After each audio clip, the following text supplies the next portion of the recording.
দেখো future indefinite টেন্সের structure হলো সাবজেক্ট প্লাস শেল অথবা will plus verb one plus object. এখন শেল হতে পারে বা উইল হতে পারে। এখন শেল কখন, উইল কখন?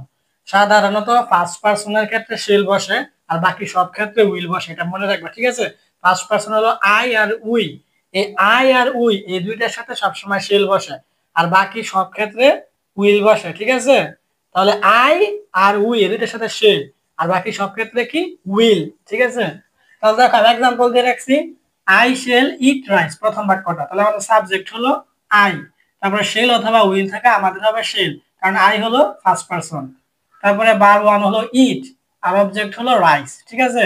তাহলে আই শেল ইট রাইস, আমি ভাত খাবো।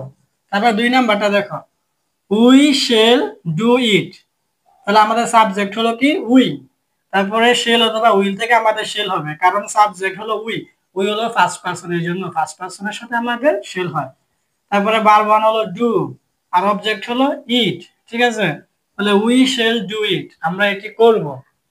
তারপর তিন নাম্বারটা দেখো, হি উইল স্লিপ, সে ঘুমাবে। তাহলে জায়গায় দেখো হি, আমাদের সাবজেক্ট হলো হি, এখন হি কিন্তু ফার্স্ট পার্সন না, হি হলো থার্ড পার্সন। আমরা জানি ফার্স্ট পার্সন বাদে সব পার্সনের সাথে উইল বসে, এই জন্য হি এর সাথে আমাদের এসিএল অথবা উইল থেকে উইল হবে। আর ভার্ব ওয়ান হলো স্লিপ, তাহলে হি উইল স্লিপ, সে ঘুমাবে, ঠিক আছে? তারপর এটা দেখো, they will go to picnic, তারা বনভোজনে যাবে, তাহলে আমাদের সাবজেক্ট হলো দে। এখন দেও কিন্তু ফার্স্ট পার্সন না, দে হলো থার্ড পার্সন, তাহলে আমরা জানি ফার্স্ট পার্সন না হলে উইল হবে, এই জন্য আমাদের সাবজেক্ট দে, আর শেল অথবা উইল থেকে আমাদের কি হবে এই জায়গায় উইল। আর ভার্ব হলো গো, আর অবজেক্ট হলো টু পিকনিক, ঠিক আছে? তাহলে আমাদের এটা হলো they will go to picnic, তারা বনভোজনে যাবে। দে মানে তারা, উইল গো মানে যাবে, টু পিকনিক মানে বনভোজনে। তারপরটা দেখো, তাহলে সাবজেক্ট হলো আমাদের রিনা, রিনা একটা নাম, এটা আমাদের থার্ড পারসন, তাহলে অবশ্যই উইল হবে।